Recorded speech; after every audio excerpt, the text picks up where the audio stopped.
সেবার আমার হৈরাখান যাওয়া হলো না। স্বর্গীয় পরিবেশ বলতে যা বোঝায় ঠিক তাই। অপূর্ব সুন্দর জায়গা। ওখানে একটা আশ্চর্য ব্যাপার হচ্ছে, তো আমি বাবাকে জিজ্ঞাসা করেছিলাম, "আচ্ছা বাবা, এখানে তো সবাই তোমাকে হৈরাখান্ডি ভগবান বলে। তুমি কি সত্যিই ভগবান? যদি তুমি সত্যি ভগবান হও, তাহলে তার একটা প্রমাণ আমাকে দাও তো।" ভাষায় বোঝানো সম্ভব না তিনি কিভাবে আমাকে গাইড করে বইটা লিখিয়েছিলেন। শান্তিদেবী বাবার পা ধোয়াতে গিয়ে আশ্চর্য হয়ে গেলেন। আমি আমি একটা ভীষণ বিপদে পড়েছি। এমন একটা সমস্যাতে পড়েছি যে এর কোনো সমাধান আমি খুঁজে পাচ্ছি না। এই আমার সব বন্ধুরা বলছে তোকে একমাত্র উদ্ধার করতে পারে ভগবান। আর আমি ওসব ভগবান-টগবানে বিশ্বাস করি না। আমার ভগবানের উপর কোনো বিশ্বাসও নেই, আস্থাও নেই, ভগবানকে জানিও না, মানিও না, চিনিও না। আমি বললাম দেখি একবার ভগবানকে ডেকে দেখি যদি ভগবান কিছু বলে। নিয়ে আমি আপন মনে ভগবানের সামনে বলতে লাগলাম, ভগবান তুমি কি আছো, তুমি কি আছো, তুমি কি আছো, তাহলে আমার এই সমস্যার সমাধান করো। হঠাৎ একদিন রাত্রিবেলায় স্বপ্নে প্রণাম করে যখন মাথা তুললাম, তখন বাবা দেখছি এরকম করে করে ঘাড় নাড়ছে। মানে না, হবে না। আজও আমার সেই কাজ হয়নি। নমস্কার প্রিয় দর্শক, আমি সাধক অলৌকিক রহস্য ইউটিউব চ্যানেলের চন্দন চক্রবর্তী বলছি। আজ আপনাদের সামনে আরও একটি নতুন পডকাস্টিং এপিসোড আমি নিয়ে এসেছি এবং আজকে আমার সঙ্গে যিনি রয়েছেন তিনি বলা যায় বিশেষ করে ভারতীয় অধ্যাত্ম জগতের একজন বিশিষ্ট সাধক বা অলৌকিক পুরুষ, যাকে তার ভক্তরা স্বয়ং ভগবান বলে মানেন এবং জানেন, শ্রী শ্রী হৈরাখান বাবা। তার একান্ত একজন অনুগত শিষ্য বা সৈনিক। তার নাম মাননীয় শ্রী প্রবীর চক্রবর্তী। প্রবীর বাবু, আপনাকে সাধক অলৌকিক রহস্য ইউটিউব চ্যানেলে আমি স্বাগত জানাচ্ছি। ধন্যবাদ, অনেক ধন্যবাদ। আমার সাধক অলৌকিক রহস্যের সমস্ত দর্শকবৃন্দকে আমি আমার আন্তরিক শ্রদ্ধা অভিনন্দন জানাই। আশা করি আজকের এই পডকাস্ট আপনাদের অনেক প্রশ্নের উত্তর দেবে। আমি আনন্দিত হব আপনারা যদি সবাই এটা উপভোগ করেন। এ প্রসঙ্গে আপনাদের বলে রাখি, হৈরাখান বাবাকে নিয়ে বেশ কিছু এপিসোড সাধক অলৌকিক রহস্য ইউটিউব চ্যানেলে আমি সম্প্রচার করেছি এর আগে। আমি এপিসোড নাম্বারগুলো আপনাদের সুবিধার্থে একটুখানি বলে দিচ্ছি। 278, 281, 283 এবং 286 এই কটি এপিসোডে হৈরাখান বাবা সম্পর্কে আমি কিছু তথ্য তুলে ধরার চেষ্টা করেছি। আজকে প্রবীর বাবু যেহেতু স্বয়ং স্টুডিওতে উপস্থিত হয়েছেন, বাবার অলৌকিক মাহাত্ম্য এবং ভারতীয় অধ্যাত্ম জগতে তার ভূমিকা, ভক্ত শিষ্যদের জীবনে তার অলৌকিক মহিমা সম্পর্কে তিনি সবিস্তারে তুলে ধরবেন। তো আমি প্রবীর বাবু আপনার কাছে প্রথমেই জানতে চাই যে হৈরাখান বাবার বৃত্তে আপনার আগমনটা কিভাবে প্রথমে হলো, সেটা যদি আমাদের কাছে একটুখানি বলেন সংক্ষেপে। হৈরাখান বাবাজিকে আমি কিভাবে পেলাম, কিভাবে তার সম্বন্ধে আমি জানতে পারলাম, এটা বলতে গেলে আমাকে একটুখানি 2008 সালে ফিরে যেতে হবে। 2008 সালের নভেম্বর মাসে বর্তমানের রবিবাসরীয় পত্রিকাতে রঞ্জিত মজুমদারের লেখা অমরকণ্টকের বরফানি দাদাজি একটা লেখা 2টি সপ্তাহ ধরে বেরিয়েছিল। সেই লেখাতে অন্য অনেক কথাই ছিল, বরফানি দাদার সম্বন্ধে অনেক কথাই ছিল। তার মধ্যে একটি উল্লেখযোগ্য কথা ওখানে ছিল যে নেতাজি সুভাষচন্দ্র বসু জ্ঞানগঞ্জে আছেন। আমি নেতাজি অনুরাগী, কিন্তু সবচেয়ে বড় কথা হচ্ছে তিনি যে জ্ঞানগঞ্জে ছিলেন, সে জ্ঞানগঞ্জ কথাটা আমার মনে গেঁথে যায়। এবং আমি তখন জ্ঞানগঞ্জ নিয়ে নানা রকমের বই বা আলোচনা এগুলো পড়তে আরম্ভ করি। সেখান থেকে আমি সন্ধান পাই যোগানন্দ পরমহংসজির, তার লেখা বই দ্য অটোবায়োগ্রাফি অফ এ যোগী, এইটা আমি পড়তে আরম্ভ করি। সেইখান থেকে আমি মহাবতার বাবাজি সম্বন্ধে জানতে পারি। এবার এই মহাবতার বাবাজি সম্বন্ধে নানা রকমের অনুসন্ধান করতে করতে, পড়াশোনা করতে করতে, দ্বারকানাথ ভট্টাচার্যের একটা বই হৈরাখান বাবাজিকে যেমন দেখেছি সেইটা, সেইখানে দেখা গেছে যে দ্বারকানাথ ভট্টাচার্য শ্যামাচরণ লাহিড়ীর শিষ্য এবং শ্যামাচরণ লাহিড়ী ছিলেন মহাবতার বাবাজির শিষ্য। এবং শ্যামাচরণ লাহিড়ী দ্বারকানাথ ভট্টাচার্যকে বলেন যে আমার গুরু এখন হৈরাখানে আছেন, তুমি একবার হৈরাখানে যাও, যে তার সম্বন্ধে তুমি পৃথিবীর লোককে জানাও। সেই হিসেবে দ্বারকানাথ ভট্টাচার্য হৈরাখানে যান এবং সেখানকার তার অনুভূতি এবং তিনি যে স্বয়ং মহাবতার বাবাজি সেই প্রমাণ সম্বন্ধে সেই বইতে লেখেন, এবং তার থেকেই আমরা হৈরাখান বাবাজির কথা জানতে পারি। এবার হৈরাখান বাবাজিকে তো জানলাম, এবং তাহলে তো এবার হৈরাখান যেতে হবে। 2008 সাল থেকে 2009 সাল চলে এলো এই সমস্ত করতে করতে। 2009 সালে আমি ব্যাংকে ছিলাম, তো এলএফসি পেতাম, লিভ ফেয়ার কনসেশন পেতাম, সেটাতে আমি নৈনিতাল গিয়েছিলাম, আরও অনেক জায়গায় গিয়েছিলাম, তার মধ্যে নৈনিতাল ছিল, মানে লাস্টে নৈনিতাল রেখেছিলাম। হাতে 4 দিন সময় রেখেছিলাম এই জন্যই যে নৈনিতালের ডিস্ট্রিক্টের মধ্যেই হৈরাখান, একবার হৈরাখান যাবার ইচ্ছা ছিল। কিন্তু ঘটনাচক্রে আমার সহযাত্রী এমন অসুস্থ হয়ে পড়লেন যে 4 দিন সময় হাতে রাখা সত্ত্বেও সেবার আমার হৈরাখান যাওয়া হলো না। যাই হোক, মনের মধ্যে ইচ্ছাটা ছিল। 2011 সালে চাকরি থেকে রিটায়ার করে গেলাম, তখন ভাবলাম এই তো সময়, এবারে যেতেই হবে হৈরাখান।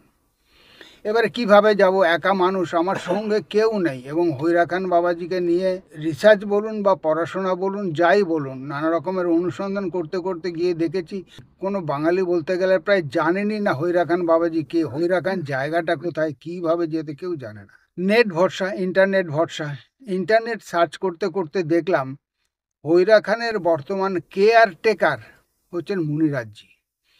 তার ফোন নম্বরও দেওয়া ছিল সেখানে। ফোন করলাম, ফোনটা অন্য একজন রিসিভ করেছিল। রিসিভ করে আমি তাকে বললাম আমি হৈরাখান যেতে চাই, সেই জন্য মুনিরাজজিকে চাইছি। মুনিরাজজি তখন পাশেই ছিলেন। তো মুনিরাজজি বললেন, কাহা সে বল রা পুছ তো যারা। আমি বললাম, আমাকে জিজ্ঞাসা করলো आप कहाँ से बोल रहे हैं। আমি বললাম मैं बंगाल से बोल रहा हूँ। अरे बंगाल से बोल रहे, दे दे दे मुझे ফোন দে। মানে বাঙালিদের সম্বন্ধে তাদের আগ্রহ যে কতটা বেশি সেটা আমি মানে বুঝতে পেরেছিলাম। मुनिराज जी फ़ोन निलेन, निये मुनिराज जी को बोला जे मुनिराज जी मैं हैराखान जाना चाहता हूँ। बोला आ जा बेटा, आ जा आ जा, जल्दी जल्दी आ जा, कोई बात नहीं, क्योंकि मेरा टाइम आ गया है, मुझे तो वापस जाना है, जल्दी जल्दी आ जा। तुझे कुछ नहीं करना होगा, तू जहाँ भी हो, बंगाल में हो, जहाँ भी हो, तू सीधा हल्द्वानी चला। हल्द्वानी में आकर तू नानक होटल आ जाना। वहाँ जो भी हो, रिक्शा हो, ऑटो हो, टोटो हो, जो भी हो, टैक्सी हो, जो भी हो, उसको बोलना नानक होटल जाना है। अगर तू नानक होटल आ गया तो समझ ले कि मेरा हैराखान में आ गया। কিন্তু বাবা ডাকেনি। সেই 2012 সালে আমার যাওয়া হলো না। আমি এমনই একটা অবস্থার মধ্যে ছিলাম তখন, যে আমার 2012 সালে মুনিরাজজি সম্বন্ধে আরেকটা ব্যাপারও আপনাদেরকে বলি। আমাদের ইংরেজি জ্ঞানটা হচ্ছে অক্ষর ভিত্তিক। ওই যে কেয়ারটেকার কথাটা, ওটা আমার মনে একটা কীরকম সন্দেহ জেগেছিল, যে আমরা দেখি সাধারণত আমরা পুরীতে কিংবা হরিদ্বারে সব বাঙালিরা বাড়ি বানিয়ে রেখে দেয়, সেখানে একজন কেয়ারটেকার রেখে সে বাড়ির দেখভাল করে। আমার কাছে কেয়ারটেকার অর্থটা ঠিক সেরকম হয়েছিল। তিনি যে বাবার মনোনীত ব্যক্তি, সেই অন্তর্নিহিত মানেটা আমি বুঝতে পারিনি, সেই জন্য সেবার আমার যাওয়া হয়নি। এই করতে করতে 2017 সাল চলে এলো। 17 সালে কলকাতার বাগুইহাটের রিঙ্কু সাহার সঙ্গে আমার আলাপ। রিঙ্কু সাহাই আমাকে প্রথম 2017 সালে হৈরাখান নিয়ে যান। অপূর্ব জায়গা, মানে স্বর্গীয় পরিবেশ বলতে যা বোঝায় ঠিক তাই। অপূর্ব সুন্দর জায়গা। ওখানে একটা আশ্চর্য ব্যাপার হচ্ছে, আপনি যদি আধ্যাত্মিক কোনো প্রশ্ন আপনার থেকে থাকে, আপনি মনে মনে সেই প্রশ্ন যদি বাবার কাছে রাখেন, বাবা তার উত্তর দেন। আধ্যাত্মিক প্রশ্ন, জাগতিক নয়। তো আমি বাবাকে জিজ্ঞাসা করেছিলাম, আচ্ছা বাবা, এখানে তো সবাই তোমাকে হৈরাখানটি ভগবান বলে, তুমি কি সত্যি ভগবান? যদি তুমি সত্যি ভগবান হও, তাহলে তার একটা প্রমাণ আমাকে দাও তো।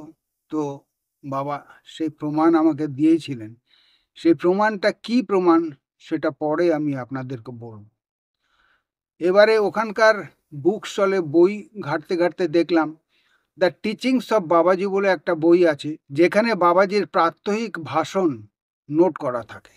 প্রথম দিকে কোনো রকম নোটিং হয়নি, তারপরে ওটা এমনি হাতে লিখতে আরম্ভ করলো, তারপরে টেপ রেকর্ডার এসে গেল, টেপ রেকর্ড করা হলো। এই করে করে বেশ কিছু দিনের ওই সকাল সন্ধ্যার যে প্রবচন বলে, হিন্দিতে যেটাকে প্রবচন বলে, ভাষণ, সন্ধ্যা সকাল সন্ধ্যার ভাষণ, সেইটা বাবাজির লেখা আছে টিচিংস অফ বাবাজি বইটাতে। দেখলাম বইটা পড়লাম এবং সেখানে দেখলাম বাবাজির এমন এমন কথা লেখা রয়েছে, সেখানে কিন্তু সাধন ভজন করার কথা খুব বেশি কিছু নেই। খালি ওং নমঃ শিবায় জপ করো আর কর্মযোগ করো, এই দুটোর উপরে প্রচণ্ড রকম গুরুত্ব দেওয়া হয়েছে। তাছাড়া অনেক রকম কথা সেখানে আছে। আমি লিটারেচারের স্টুডেন্ট নই, আমি কমার্সের স্টুডেন্ট। হঠাৎ কে যেন বলে উঠলো বা মাথায় ঢুকে গেলে এটা বাংলায় লিখতে হবে। তারপর আমি বাংলা বইটা লিখতে আরম্ভ করলাম। অলৌকিক জিনিসটা কি মাথায় থাকে না সবসময়, যে অলৌকিক ব্যাপারটা কি। কিন্তু বইটা লিখতে গিয়ে আমি বুঝতে পারলাম যে অলৌকিক ব্যাপার কাকে বলে। আমি তো না বুঝি ভালো ইংরাজি, না জানি ভালো বাংলা, কিন্তু তা সত্ত্বেও বইটা বাংলায় লিখতে গিয়ে এমন এমন জায়গায় আটকে গেছে, আমি ডিকশনারিতে মানে খুঁজে তার ভাইব্রেশন খুঁজে পাচ্ছি না। ইংরেজিতে মানে যেটা লেখা রয়েছে ডিকশনারিতে, সেই মানেটাকে যদি বাংলা করি তাহলে ভাইব্রেশন আসছে না, কথাটা আসছে না। তখন মনে হলো, জানি না বাবারই আদেশ, বাবা তো হিন্দিতে ভাষণ দিতেন, বলে তুই হিন্দি বইটা দেখ। এবার হিন্দি বই দেখে দেখে সেই বইটা আমি লিখতে, কখনো ইংরেজি কনসাল্ট, কখনো হিন্দি কনসাল্ট করে করে বাংলা বইটা আমি লিখেছিলাম।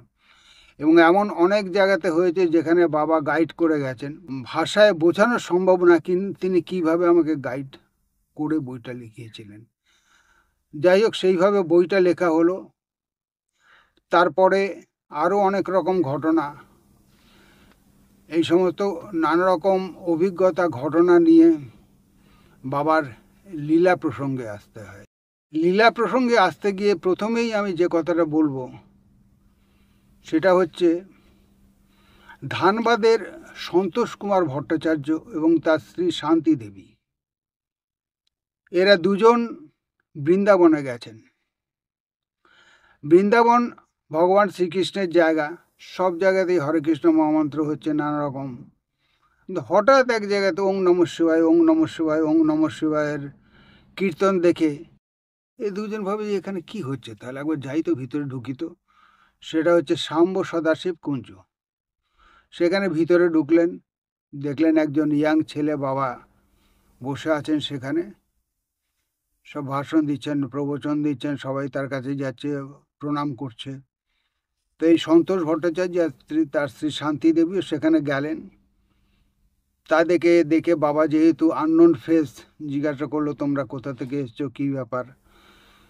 তো এদের মনে জাগলো, এবারে তো বাবা দীক্ষার ফিক্ষার কিছু একটা কথাবার্তা বলে, তখন এরা নিজেরাই বলে যে বাবা আমরা ভূপেন্দ্রনাথ সান্যালের শিষ্য, তার কাছে দীক্ষা নিয়েছি।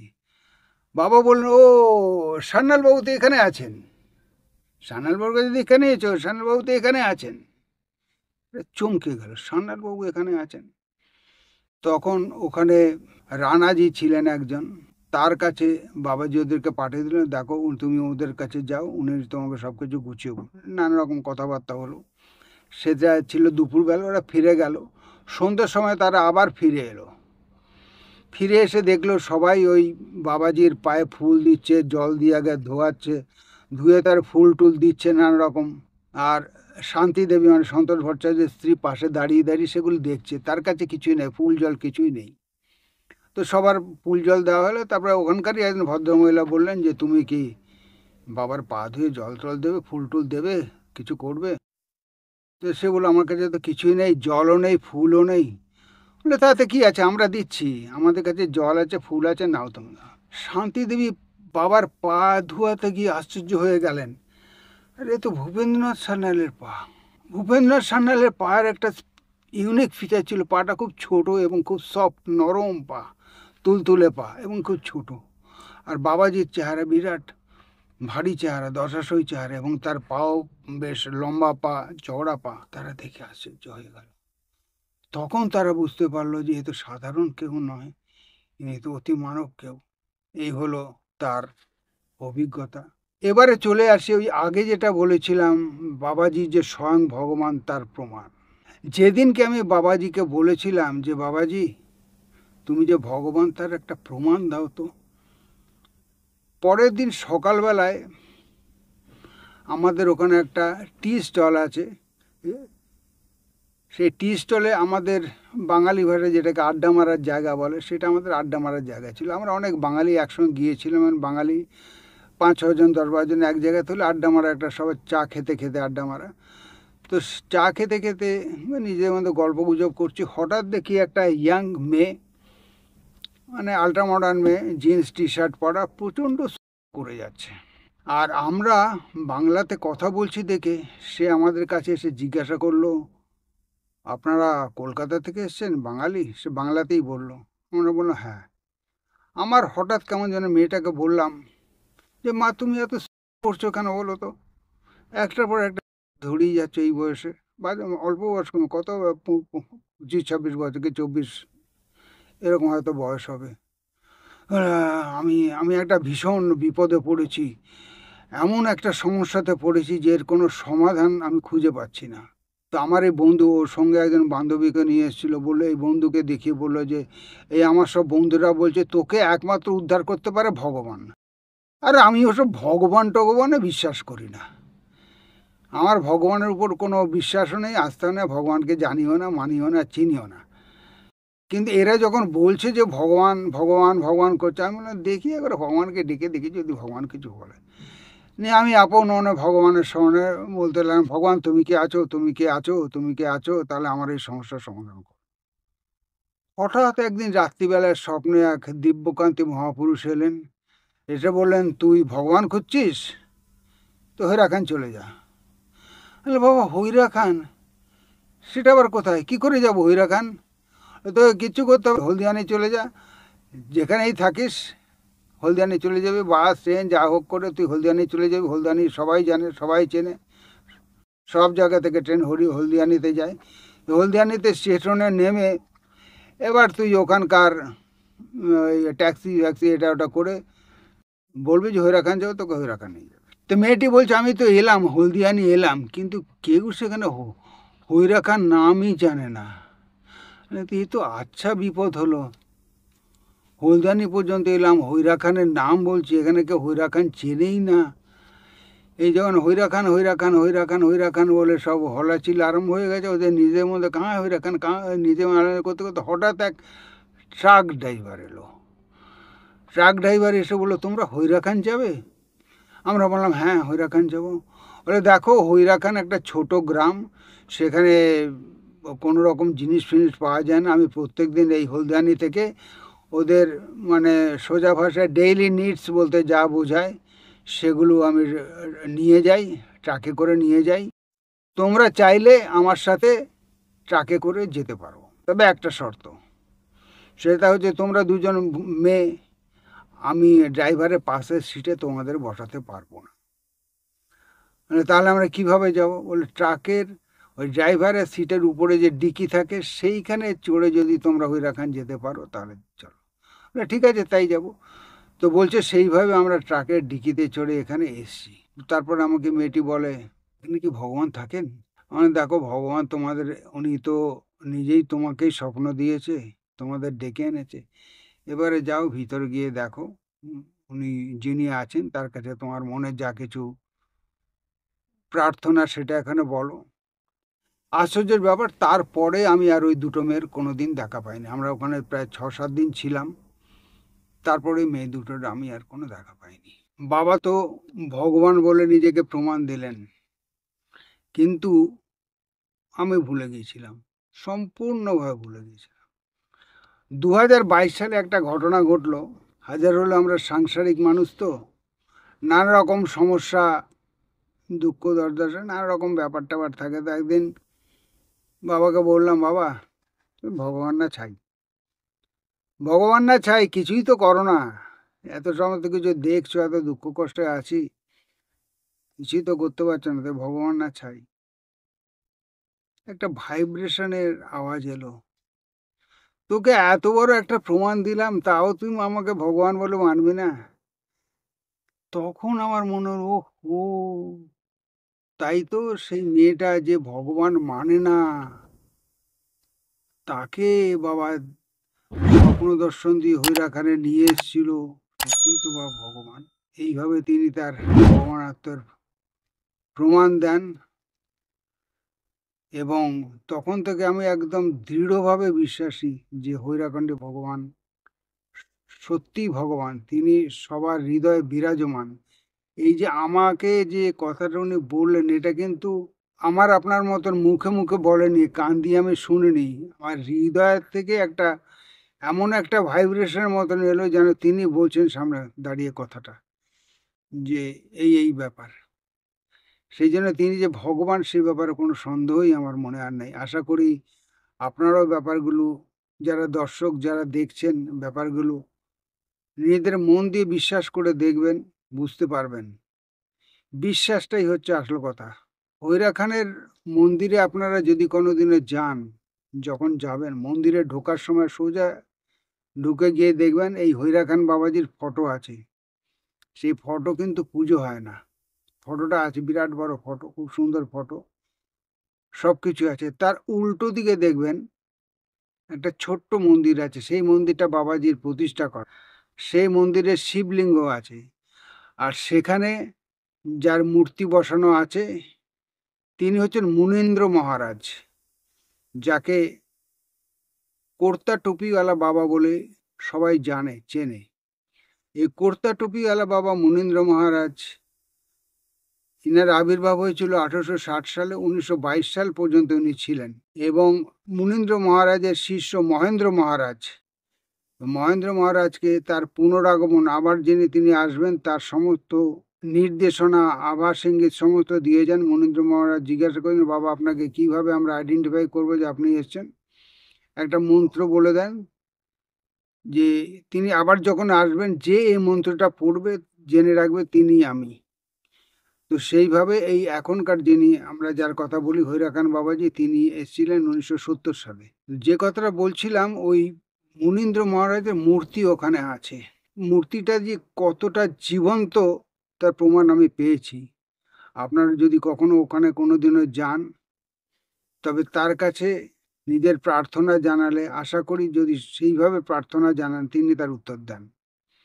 দুটো ঘটনা আমার ঘটেছে। এক সময় আমি তো প্রায় 7-8 বার হৈরাখানে গিয়েছি। একবার সম্ভবত 2018 সালের যে চৈত্র মাসের নবরাত্রি হয়, সেই সময় আমি ফিরে যখন আসছিলাম, মানে বাড়ি ফিরবো, সেই সময় সেখানে গেলাম। যে আমাদের জীবনে তো নানা রকম সমস্যা থাকে। আমার একটা অপূরণীয় কাজ আছে, যে কাজটা এখনো পর্যন্ত আমার পূর্ণ হয়নি।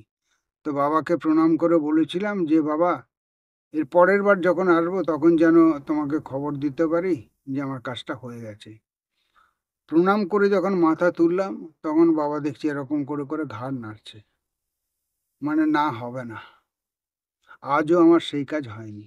2023 সালে আমি একটা তথ্যচিত্র বানাই বাবাজিকে নিয়ে। সেই তথ্যচিত্র বানানোর সমস্ত কাজ শেষ করে আমি যখন ফিরে আসছি, আবার বাবার কাছে গিয়ে ওরকম মুনীন্দ্র মহারাজের কাছে গিয়ে ওরকম প্রণাম করে বললাম যে বাবা, আমি সৎভাবে নিষ্ঠা ভরে তোমার এই তথ্যচিত্র বানালাম, তুমি আশীর্বাদ করো তথ্যচিত্র যেন সফল হয়। বলে মুখ যে তুলেছি, বাবা ডান চোখটা টিপে দিলেন। ডান চোখ রীতিমতন টিপে দিলেন, মানে হ্যাঁ, হয়ে যাবে, যা।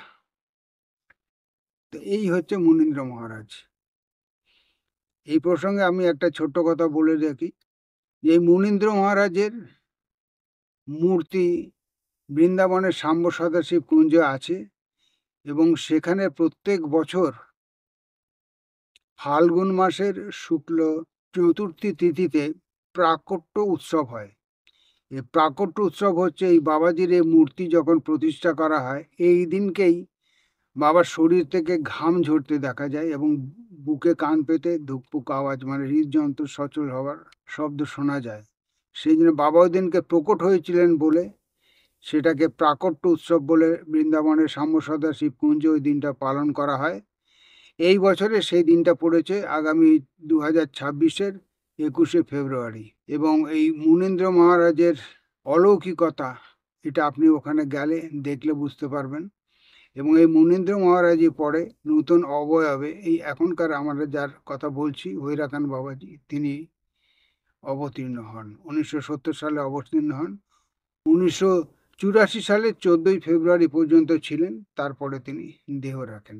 বাবাজির একটা তথ্যচিত্র করার কথা আমার মাথায় আসে 2022 সালে। 2022 সালে একজন সিনেমার ফটোগ্রাফারের সঙ্গে আমার আলাপ পরিচয় হয়। তখন আমি তাকে বলি যে এরকম তথ্যচিত্র আপনি বানাতে পারবেন, সে রাজি হয়। এবং টাকা পয়সা সব কথাবার্তা হয়ে যাওয়ার পরে হৈরাখণ্ডী সমাজের কাছে একটা অ্যাপ্রুভাল নিতে হবে, কারণ সেখানে গিয়ে আমাকে শুটিং করতে হবে, নানা রকম কাজ করতে হবে, বাবাজিকে নিয়ে কাজ করো। সেই জন্য তাদের একটা পারমিশনের জন্য চিঠি লেখা হয়েছিল, আর মেল পাঠানো হয়েছিল। সেই মেলটা তারা কোনোদিনও খুঁজে পাননি। আমি বারবার করে রেফারেন্স দিয়েছি, বারবার করে রিমেল করেছি, আবার মেলটা পাঠিয়েছি, কিন্তু সেই মেল তারা পাননি। এবং কিছুদিন পরে সেই ভদ্রলোক বললেন, আপনি তো আপনাদের কাজ তো হচ্ছে না, সুতরাং আমি আর এটা করতে পারছি না, কারণ আমার অন্য কাজ। এবং সেইটা আমার তথ্যচিত্রটা তখন হয়নি। 2023 সালে একটা ঘটনা ঘটতে আরম্ভ করলো। প্রায় দেখি একটা বাচ্চা ছেলের মতন কেউ আমার হাত ধরে টানছে, টেনে বলছে যে কি রে, তুই যে বলেছিলি আমাকে নিয়ে তথ্যচিত্র বানাবি না, বানাবি না, বানা বানা, এবার বানা, এবার বানা, এবার বানা। প্রায় এরকম হয়। একটা যেন ছোট্ট মানে বাচ্চা ছেলেরা যেরকম আবদার করে না, বাবা এটা দাও, ওটা দাও, ওটা দাও, সেটা এরকম করে একটা বাচ্চা ছেলের মতন কেউ হাত ধরে নাড়াচ্ছে আর এই কথা বলছে, কিরে তুই যে আমাকে বলেছিলি একটা তথ্যচিত্র বানাবি, বানাবি না, এবার বানা, এবার বানা। আমি দেখলাম তো ভারী মুশকিল। সেই ফটোগ্রাফারের সঙ্গে এখন তো আমার কোনো যোগাযোগ নেই। কি করা যায়, কি করা যায়, কি করা যায়, একটু ভাবতে ভাবতে আমার একটি ভাই আছে রজত, সে ইন্স্যুরেন্স কোম্পানিতে আছে। তো ইন্স্যুরেন্স কোম্পানির লোকেরা যেহেতু একটু মানে তাদের সমাজের বিভিন্ন স্তরের লোকেদের সঙ্গে আলাপ পরিচয় থাকে, তো রজতকে আমি বললাম যে রজত, তুমি একটু কাউকে বলতে পারবে, এরকম দেখাতে পারবে? তো রজত বলে, আরে সোমাদি আছেন তো, সোমা বৌদি আছেন, ওর ছেলে সৌমিক, সৌমিক তো ফটোগ্রাফার। এবারে সৌমিককে বলেই আমার সেই তথ্যচিত্রের কাজ সম্পূর্ণ হয়।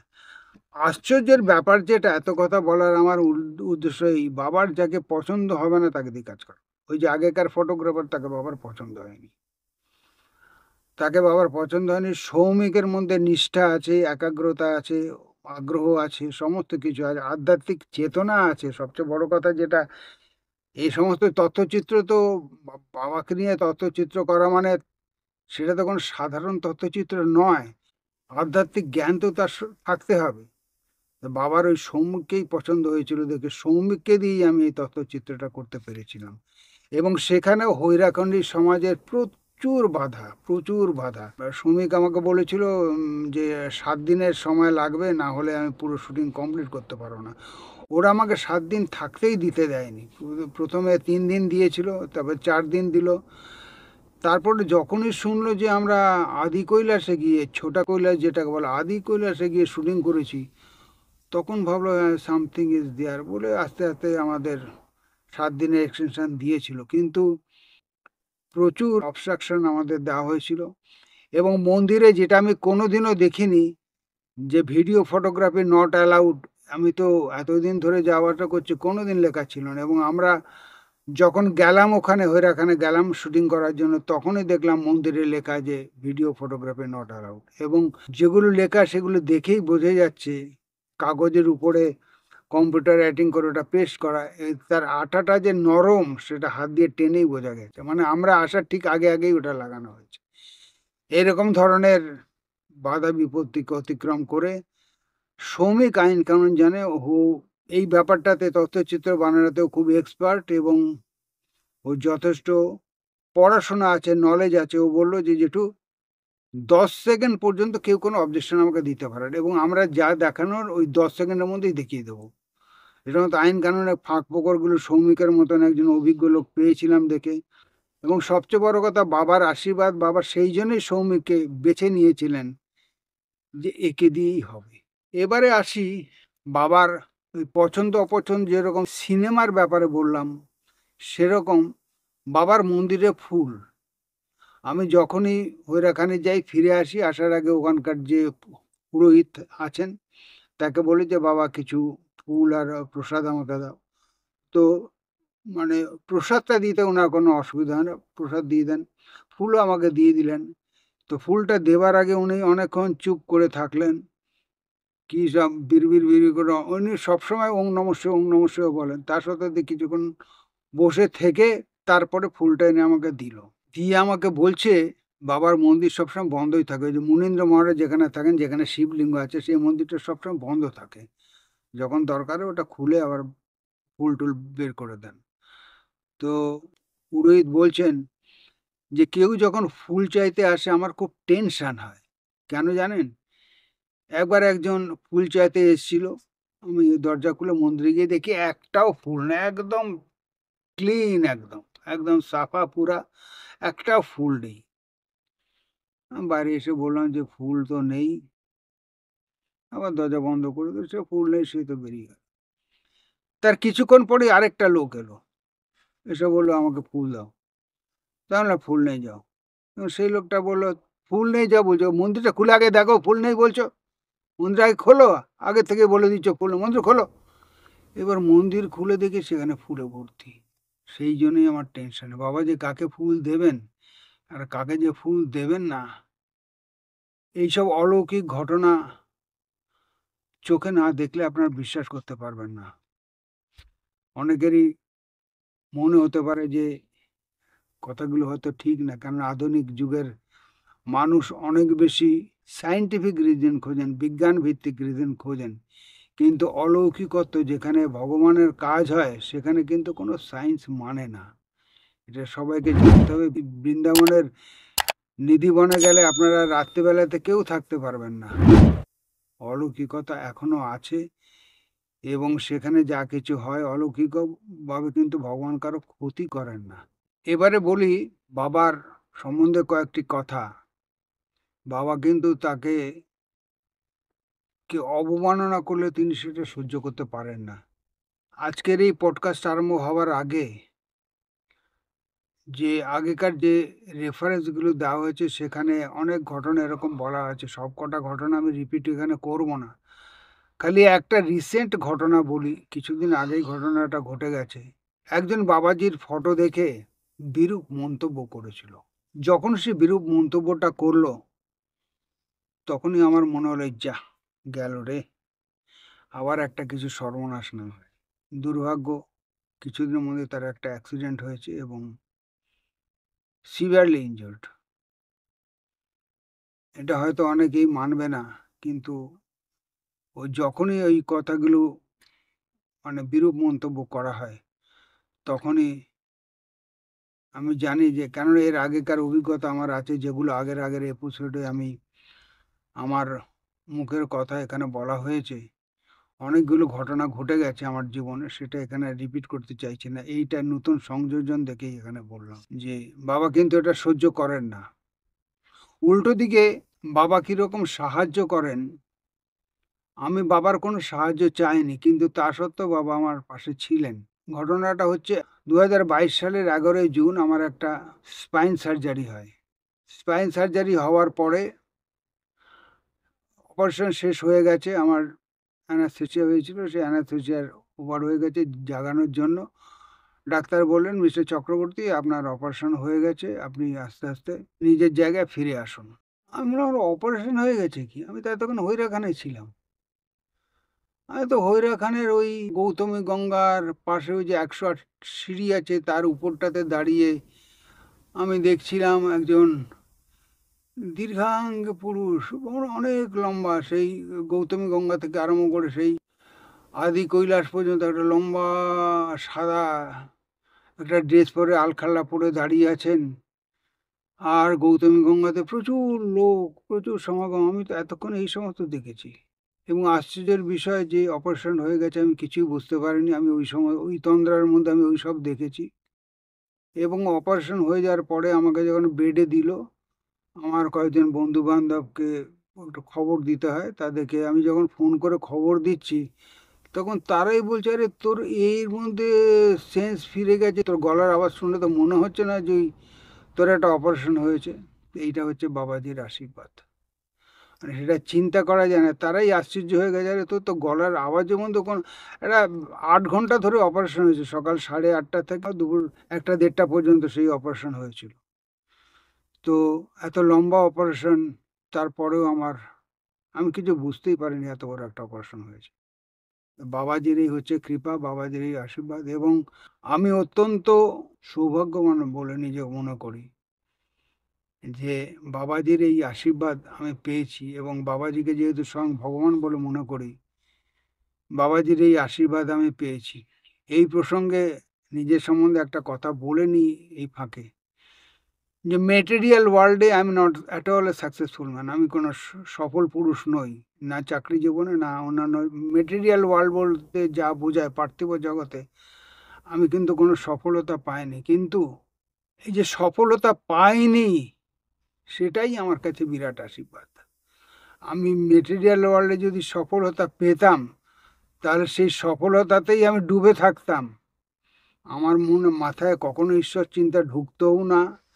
আমি বাবাজির খোঁজে বেরিয়েও যেতাম না। আমি অটোবায়োগ্রাফি হবে যোগী পড়তামও না। আমি কিছুই করতাম না। আমি মেটেরিয়াল ওয়ার্ল্ডের সুখ স্বাচ্ছন্দ্যে মেতে থেকে সব কিছু ভুলে যেতাম। সেই জন্য বলছি, এই সফলতা যে মেটেরিয়াল ওয়ার্ল্ডে পাইনি, সেটাই আমার জীবনে একটা বিশাল বড় আশীর্বাদ। কৈরা খান বাবাজির এই অধ্যায়ের আগেকার জীবনের একটা ঘটনা বলেই আমার এই আলোচনাটা ইতি টানবো, শেষ করব। আমি ব্যাংকে ছিলাম, বহুদিন পুরনো ঘটনা, প্রায় 1992-93 সালের ঘটনা হবে। ব্যাংকের থেকে আমাকে বলা হলে যে তুমি গুরগাঁও চলে যাও, গুরগাঁওতে তোমার একটা প্রোগ্রাম আছে, গুরগাঁও চলে যাও, এবং 2-3 দিনের মধ্যেই। স্যার, এত 2-3 দিনের মধ্যে না, কোনো কথা শুনছে না, you have to go, no no alternative, you have to go. প্লেনে কোনো টিকিট পেলাম না, কেননা ওই সময়তে দিল্লিতে গুরগাঁও যেতে গেলে দিল্লি হয়ে যেতে হয়। দিল্লির সমস্ত ফ্লাইট বুক, ওই পার্লামেন্টে কি একটা অধিবেশন চলছিল, সমস্ত ফ্লাইটের সমস্ত সিট বুক। আর তখন এত রকমের ফ্লাইট ছিল না, এয়ার ইন্ডিয়া, ইন্ডিয়ান এয়ারলাইন্স ছাড়া অন্য কোনো ফ্লাইট সেরকম ছিল না। অগত্যা কালকা মেলে টিকিট পেয়ে গেলাম, কালকা মেল ধরে গেলাম, ওল্ড দিল্লিতে যায় কালকা মেল। ওল্ড দিল্লিতে ঠিক রাত 9টায় যে ট্রেনটা, রাইট টাইম ছিল, রাইট টাইম থাকার জন্য রাত 9টা ওল্ড দিল্লি স্টেশনে ঢুকলো। 9টা এমন একটা টাইম, আমি মনে রাখলাম যে এখানে দিল্লিতে কোথায় থাকবো, গুড়গাঁওতে ইন্ডাস্ট্রিয়াল টাউন, ভালো টাউন, চলো গুড়গাঁওতে যাই। বলে আইএসবিটিতে গেলাম। আইএসবিটিতে গিয়েই দেখি একটা গুড়গাঁও যাওয়ার বাস ছাড়ছে, বাসে উঠে পড়লাম। বাসে উঠে পড়ে গুড়গাঁও গেলাম। গুড়গাঁও গিয়ে দেখি আশ্চর্য ব্যাপার, লাস্ট স্টপেজ বাস স্ট্যান্ডে নেমে দেখি একদম ঘন অন্ধকার, শুনশান একদম জায়গায়, কোথাও কিচ্ছু নেই। এবং আমি বোধহয় লাস্ট প্যাসেঞ্জার ছিলাম, যে লাস্ট স্টপেজে নামলাম, তার আগে সব নামতে নামতে গেছে। আমি তো ভারী বিপদ, আমার সঙ্গে ব্যাগের ছিল, সেগুলো নিয়ে রাস্তায় দাঁড়িয়ে আছি, কী করবো কী না করবো এসব ভাবছি। হঠাৎ দেখে দূর থেকে একটা ইয়াং ছেলে, স্টুডেন্ট লাইক, পিঠে ব্যাগ, সাইকেল চালিয়ে আসছে। তাকে থামালাম, থামিয়ে বললাম যে ভাই, এখানে আশেপাশে কোথাও হোটেল ফোটেল কিছু আছে? আমি এরকম আটকে পড়েছি, আমি আমাদের স্টাফ ট্রেনিং সেন্টারে যেতাম। তো তখন সে একটা রিক্সাওয়ালাকে ডাকলো, ডেকে বললো এই সাহেবকে ওই হোটেলটাতে নিয়ে যাও। রিক্সাতে যখন আমি ব্যাগগুলো ঠিক রাখতে যাব, সেই সময় একটা অটো এসে আমার সামনে দাঁড়ালো ক্যাচ করে। মানে যাক, স্বর্গ পেয়ে গেলাম হাতে। সেই ছেলেটা তখন বলে গেল, you have taken a very wrong decision, বলে সে ঊর্ধ্বশ্বাসে সাইকেল চালিয়ে ছুটে হাওয়া। আর যেহেতু রিক্সা থেকে উঠে আমি অটোতে রেখেছি, রিক্সাওয়ালা ওখান থেকে হাওয়া। এবার আমি ভাবলাম, বলে গেল ছেলেটা রং ডিসিশন, কিন্তু আমি যখন উঠে পড়েছি অটোতে, তখন তো আমাকে যেতেই হবে। নিয়ে অটোতে আমার ওই ব্যাগের জায়গার সঙ্গে সঙ্গে হুড়মুড় করে কোথা থেকে 5-6টা লোক এসে অটোতে উঠে পড়ল। আমি এক কোণাতে চুপচাপ বসে নৃসিংহদেব, নরসিংহদেব যাকে বলা হয়, তার স্তব আরম্ভ করে দিলাম। জানি ভক্ত যখন বিপদে পড়েন, তখন নৃসিংহদেব হচ্ছেন উদ্ধারকর্তা। আমি এক মনে নৃসিংহদেবের স্তব আরম্ভ করে দিলাম, মন্ত্র আরম্ভ করে দিলাম, জপ আরম্ভ করে দিলাম। আর যে 5-6 জন লোক উঠেছিল, তারা আমাকে ধাক্কা মারছে, চেঁচামেচি, হই হল্লা, গালি গালাজ, আরে বিচ্ছিরি অবস্থা, বিচ্ছিরি অবস্থা। মোটামুটি 20-25 মিনিট লাগে আমাদের স্টাফ ট্রেনিং সেন্টারে যেতে। কিছুটা যাওয়ার পর একজন জন করে নামতে স্টাফ সেন্টারে আমি একাই নামলাম, নেমে ট্রেনিং সেন্টারে ঢুকে গেলাম। সেদিনকার মতন গল্প সেখানেই শেষ। পরের দিন ক্লাস ওভার হয়ে গেছে, ক্লাস শেষ হয়ে গেছে। ক্লাস শেষ হওয়ার পরে আমি সবাই ওই দিল্লিতে যায় নানা রকম ফুর্তি ফার্তার জন্য, আমি একাই থাকি। আমার যা রুচি সেই রুচির সাথে কারো মেলে না দেখে আমি একাই থাকি, এবং হাঁটতে হাঁটতে কোথায় যাব, ওই বাস স্ট্যান্ডে গিয়েছিলাম। আগের দিন যেখানে ঘটনাটা ঘটেছিল সেখানে চলে গেলাম। সেখানে যে এইসব রাস্তার লোকজন দেখছি এটা ওটা করছি, হঠাৎ একটা লোক এসে আমার পায়ে ঝাঁপিয়ে পড়লো। পায়ে ঝাঁপিয়ে পড়ে সে একদম উচ্চ স্বরে কান্নাকাটি, হ্যাঁ আমাকে মাফ করে দিন, আমাকে মাফ করে দিন, আমি কিছু জানি না, আমাকে মাফ করে দিন, আমাকে। আরে আমি বললাম, তুমি কে বাবা, কিসের মাফ করো, কি হয়েছে? হিন্দিতে সব বলছে। বলে কি হলো বাবা? কালকে আপনাকে ওরা মারতে, যে অটোতে গিয়েছিলাম আমি, সেই অটোর ড্রাইভার, ওই লোকগুলো আপনাকে খুন করতে চেয়েছিল, খুন করে আপনার সমস্ত কিছু নিয়ে যে, আমি কিছু জানি না, হ্যাঁ আমাকে কিছু আরে ছেড়ে তো, আচ্ছা ব্যাপার। আরে ঠিক আছে, তুমি যাও যাও। বলো না বাবু, ওরা আপনার মতন লোক কোনোদিনও দেখেনি, আপনাকে দিয়ে করে ভয় পেয়ে একে একে করে নিয়ে ফেলেছে। That's the story. এবং শেষ পর্যন্ত আমার পায়ে হাত দিয়ে প্রণাম করে বলে, তুমি বাবা ভগবান। না ভগবান ভগবান কে নেবে, আমি হরিণ।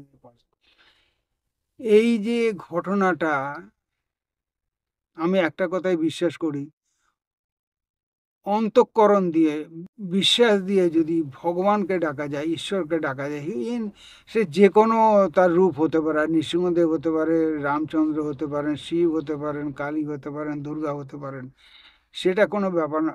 মনের নিষ্ঠা ভরে যদি ডাকা যায় তাহলে তিনি সাড়া দেন।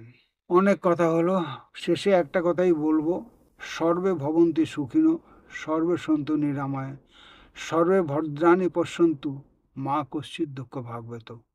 ওম শান্তি শান্তি শান্তি। সবাই সুখে থাকুন, ভালো থাকুন, নীরোগ থাকুন, নিরাময়ে থাকুন। দেখতে যেন আপনাদের সুন্দর লাগে, ভদ্র লাগে, শুভ থাকে। দুঃখ ভাব যেন আপনাদেরকে গ্রাস না করে।